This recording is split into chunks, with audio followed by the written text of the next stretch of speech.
Madiwani hao wamesema kuwa katika kata zao bado kuna changamoto kubwa ya upatikanaji wa maji, hali ambayo imekuwa kero kwa wananchi kwa muda mrefu. Kuhusiana na adha iliyopo kata ya Mapinduzi ya maji, mkawaahidi wananchi ndani ya wiki 2 tutakuwa tumechimba kisima na gari liko Ilungu.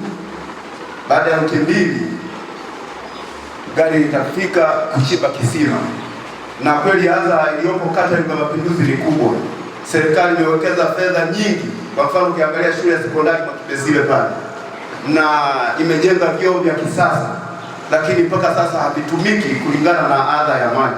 Sasa ni lini wananchi wa kata ya Mapinduzi watafikiwa na hii huduma? Mwezi wa kwanza mpaka mwezi wa 6 mpaka mwezi wa 5 hatupati maji kwa sababu ya mvua. Zikinyesha mvua pale mahala panajaa tope, maji yanakuwa mengi, alafu machafu hayastahili hata kuingia kwenye bomba. Kwa hiyo nilitaka niulize RUWASA wana mpango gani wa kupeleka miundombinu mingine na kutafuta vyanzo vingine vya maji kwenye eneo la Inyala, kwa sababu taasisi zilizo nyingi, Mheshimiwa Mwenyekiti, kuna taasisi ya hospitali ya wilaya haina maji kabisa. Kuna taasisi za shule za sekondari za watu binafsi na serikali, ikiwemo sekondari ya Imeru ambayo sasa tunaipasisha mwaka huu kuchukua watu wanafunzi wa hiyo level, yani form 5. Sasa sijui maji watapata wapi. Kwa hiyo ndio nauliza swali kwamba RUWASA wana mpango gani sasa kupeleka miundombinu mingine ukiachana na huo mto. Lakini namba 2, Mheshimiwa Mwenyekiti, kuna kijiji cha Iyawaya ambacho kilipata maji kutoka kwenye kata ya Itewe.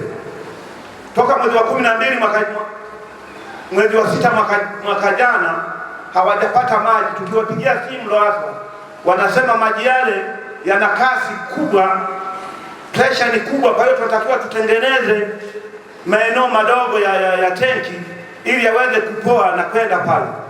Toka kipindi hicho mpaka saa hizi hakuna. Kwa upande wake mwakilishi wa meneja RUWASA wilaya Mbeya, Mhandisi Evatha Nzogela, amewahakikishia madiwani kuwa tayari wameanza mkakati wa kutatua changamoto hiyo ili wananchi wapate huduma ya maji kwa uhakika. Kinachofanyika sasa ni nini? Tutakuja tumwahidi mheshimiwa diwani ndani ya hizi siku chache, kwa sababu shida ilikuwa ni mvua, kwa sababu zimeshakata, tutakuja turudishie, kwa sababu kutakuwa hamna athari yoyote hata tukiliweka kwa kulitega tu ile bomba, watu wakaendelea kupata maji tunapomsubiri huyo lokofundi aweze kulipwa sehemu ya maombi aliyoyaomba ili amalizie kazi. Kwa hiyo nimtoe hofu, kwa sababu nia yetu ilikuwa ni njema tu, ili bomba lisiweze kuziba na matope. Tunajua kwamba ukishalifikia likiziba na matope ni kipengele kingine, lazima uchimbe uanze kukata tena, kwa hiyo inakuwa ni ngumu. Kwa Mheshimiwa Diwani, tunakuahidi kama hali itaendelea kama jinsi ilivyo, basi ndani ya wiki hizi 2 tutarudi kurudishia kulitega ile bomba ili muendelee kupata huduma na tunasubiri. Mwenyekiti wa halmashauri ya wilaya Mbeya, Aida Haule, amewataka madiwani kuendelea kusimamia vizuri miradi ya serikali ili ilete tija kwa wananchi. Kufikia leo tuna 101%. Tumefika lengo na tuko kwenye kuvuka lengo. Na nikuhakikishie kwamba halmashauri yetu imejipanga na kujikita kwamba kujikita kwamba miradi yote ya maendeleo ambayo tulipangia bajeti fedha zake zinaenda kwa 100%. Lakini naomba nitoe taarifa kwa baraza letu hili kwamba halmashauri yetu kwa mwaka wa bajeti 2025-2026 tumefanikiwa kupata hati safi.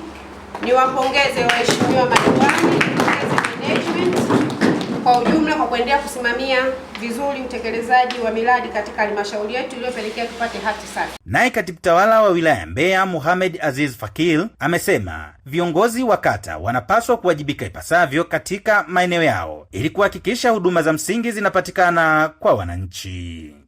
Kwa sababu tunakumbushana kama viongozi na ni wajibu wetu kutatua kero za Watanzania. Kila mtu ana nafasi yake, lakini lengo kubwa ni kutatua matatizo ambayo tunayo kwenye maeneo yetu. Awe wa RUWASA, awe TANESCO, angekuwa TANROADS. Bajeti inategemea umeweka kipaumbele kwenye nini, lakini tunaamini Rais wa Jamhuri ya Muungano wa Tanzania pamoja na mawaziri wake pamoja na serikali yake wanatamani sana kuona kila project au kila barabara inapata kiwango cha lami.